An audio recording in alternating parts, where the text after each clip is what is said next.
All right, so keep moving on with this investment style classification. So again, how are we going to do this? Well, we're going to segment our stock universe. We have to have some way. We can't invest in every single stock, so we're going to have to break it down often by size and style. Then the other thing that I need you guys to think about, we've got to figure out a way that we can get stocks and that we build in our portfolio that have lower correlations. I still remember this from the early 2000s. People would say, look, Randy, I have a diversified portfolio. And I'm like, really? You have 20 internet stocks? That is not diversification.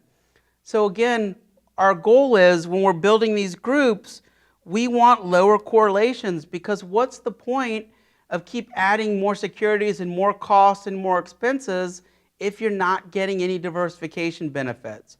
So again, this whole style classification, this is going to be useful to try to understand what you're doing as a portfolio manager, or more importantly, if you are in charge as a fiduciary and you hire somebody else, what they're doing. So what we're going to talk about for the next section is, I think, really, really important.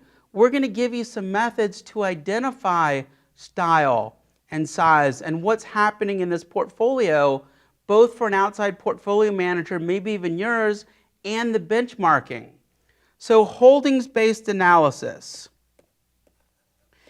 Don't be shocked also if you get a question on constructed response in the morning explaining holdings-based style, versus some of the other models. So holding-based style, this is what's important.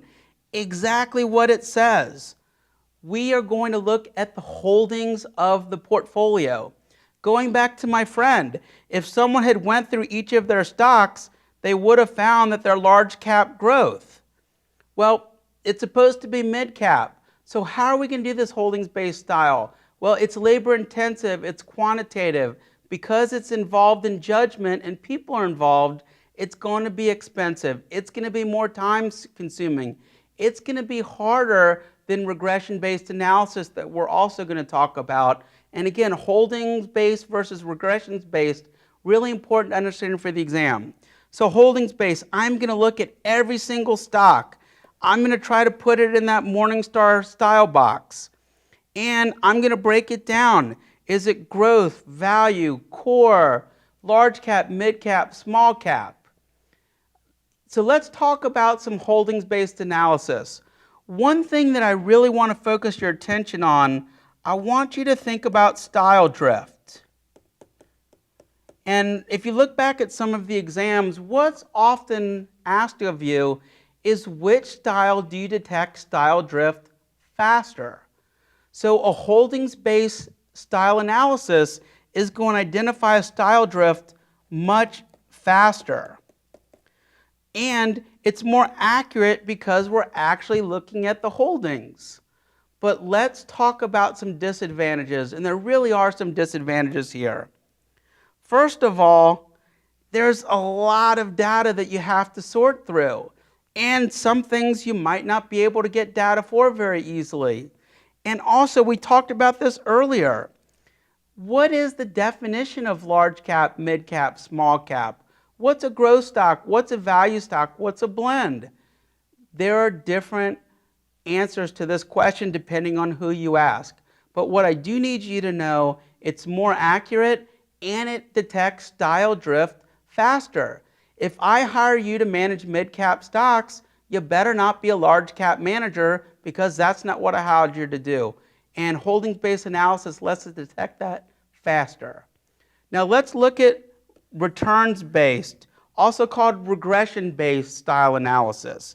And again, this is something for the exam. Make sure you key on the difference between holdings-based and return-based or regressions-based. So here's what I think you want to understand. As finance professionals and practitioners, we love regressions. I just want to run regression models all day. So here's the thing.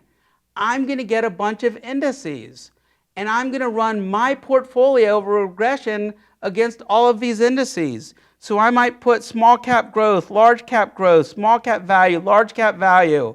et cetera, keep going, I'm going to run these indices returns and see which one of these combinations has the highest explanatory power of understanding my portfolio. So let's talk about some advantages, and there really are clear advantages here to return-based style or regression-based style analysis. First of all, I never looked at your individual holdings in your portfolio. I didn't have to figure out where they fit in the Morningstar box. I didn't even look at what you own. Also, this is easy to do. Excel runs regressions. Every program out there, every financial analyst can run a regression. But let's talk about some disadvantages. I want to actually put two. Number one, it is slower to detect style analysis. And again, this is bad. If you hired somebody to manage mid-cap, but they're running a large cap, it's going to take a while. It may never come up on this return-based style analysis. The other thing, because this analysis is based on backwards looking, so maybe your portfolio looks like, hey, 75% small cap value and 25% large cap growth. That explains your portfolio returns. Well, that's looking backwards. If you have to change the time period, or maybe you look at this 6 months from now, maybe you're 60% small cap value and 40% large cap growth. So again, it's backwards and these relationships change. So again, to summarize, holdings-based gives you a faster detection of style drift. It also gives you, I believe, a more accurate way of understanding what's going on in your portfolio. Return-based style analysis gives you a quick look. Hey, what does your portfolio most likely represent? But I would use this as a starting point, and I'm not a proponent of using one over the other.